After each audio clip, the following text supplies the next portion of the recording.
I don't think we're talking about the Thunder enough. Who have they beaten recently? Well, Denver twice, Clippers to end their win streak, the Timber Pups, adding the Celtics to that list. Shai Gilgeous-Alexander, Thunder doing some hosting, two of the best in the NBA.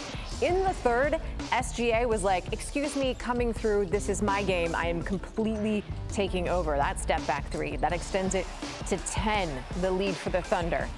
Then backing down Derek White, what do you got? Nothing. Nothing.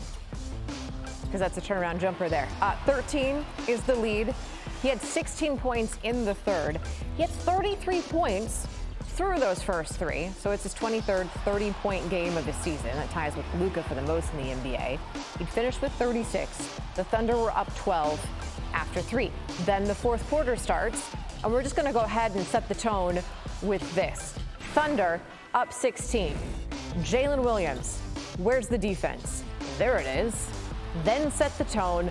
Boom. In transition, throwing it down. The lead is now 18, courtesy of Williams. However, let's not forget the Celtics are the Celtics. 4 minutes to play. The lead is down to 10. Jason Tatum, 30 points, 13 rebounds. Cuts it to 8. How about Kristaps Porzingis? And 1. He had 34. After the free throw, the lead is just 6. Derek White, 50 seconds to play. Celtics down 5. Cut it to 2. Corner, 3. Thunder get the ball, and what's going to happen here is a little dagger by Williams. Isn't this how it started, with a little bit of a dagger with the other way? Fired up after that one. Thunder hold on to win 127-123. It is their 5th straight. They have the 4th best record in the NBA. It does help when you have SGA. None of that goes through our minds. Every day we just we come to work the same way. Before games we have shoot-arounds the same way. We practice the same way. I think we all stay in the moment, and I think that's why we've been able to get better. We just stay in the moment, attack the day, kind of attack the program in front of us, and then we all have the right intentions and want to win at the end of the day, so we try our hardest every night, and it's leading to W's. And it's also not just that he's scoring points, he's doing it efficiently. This is his 13th game with 35 points on 60% shooting. He passes Russell Westbrook for the second most by a Thunder player since the franchise moved to OKC, which was back in 2008. So now he trails one guy named Kevin Durant. Joel Embiid back in play with an in-play to follow. Turning to the court after missing the last 4 games, all because he had that ankle injury. December 22nd, the last time he played. Philly had the best shooting first quarter all season at 66%, partly because Patrick Beverley. West side Chicago, 25-point lead, the largest of any team entering the second quarter of the season, and Embiid joining a Jolly Rancher. He looks like to be a lemon lime guy. 52-31 in the second quarter. Turnover, now we're running. Philly was plus 19 in the fast break category. Embiid, nice layup on the other end, and then driving to the paint, mid-range, solid. He shot 10 of 20 from the floor. Philly hosts the new look Knicks Friday on ESPN. 2 people on Embiid, no problem.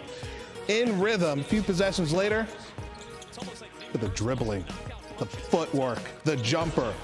8 straight points for the Sixers. 2 minutes to play in the first half. Harris to Embiid, what do you think? They're up 27. Are you kidding? This is part of a home and home. One was in Chicago. They lost big. And then Tuesday night in the city of brotherly love, just sizing up Drummond, who's also 6'11", 7 feet. That's ridiculous. 22 points in the first half for Embiid. And now he's collecting rebounds, and he's pushing it up the floor to his running mate, Tyrese Maxey. Is he an all-star this year? He should be. 21 points, 5 assists for him. A few minutes later, Embiid in the post. 2 players on him. Are you kidding? And it's a triple-double at that. 31, 15, 10, and a win, 110-97. So Embiid's triple-double on Tuesday made him the 3rd player in Sixers history to get 30 points, 15 rebounds, 10 assists in multiple games, joining Sir Charles Barkley and Wilt Chamberlain. became the 4th player in NBA history with 30 points and 10 rebounds in 14 or more consecutive games. Look at this list.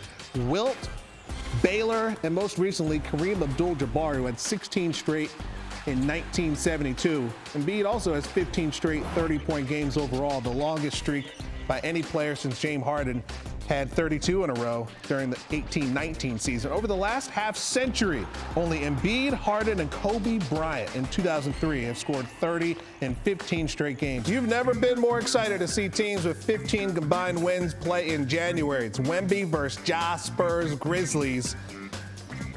And Wemby, look, he has 16 straight games with the block entering this one. Foreshadowing at its best. That's number 17 on Ja this time. And the Spurs take over possession. It's an 8-point game, and Morant doing it again. This time he doesn't have Wemby on him. That means that's odds go in his favor. Third quarter. Spurs only down a bucket. Wemby pulling up. A one-leg three. He's living right with that bounce. Top of the key and in. Spurs lead by 1. Only 5 wins so far on the season for San Antonio, but look at Ja. Looks like they got a resurgence in energy since he came back from that 25-game suspension, and he would not stop there. Later in the 4th, Ja, look at him cook Wemby here. Oh my goodness, look at Ja Morant. And the crowd, they got what they paid for. That's on your head. That's right, throwing it down over the rookie. Everyone's going to get got in this league. That does not exclude number 1. If you jump, yeah, just a little bit. Maybe he just assumed that maybe I'm 7 foot. I'm tall enough. I'm 11 feet tall. Right, but more acrobatics. 106-98 the final.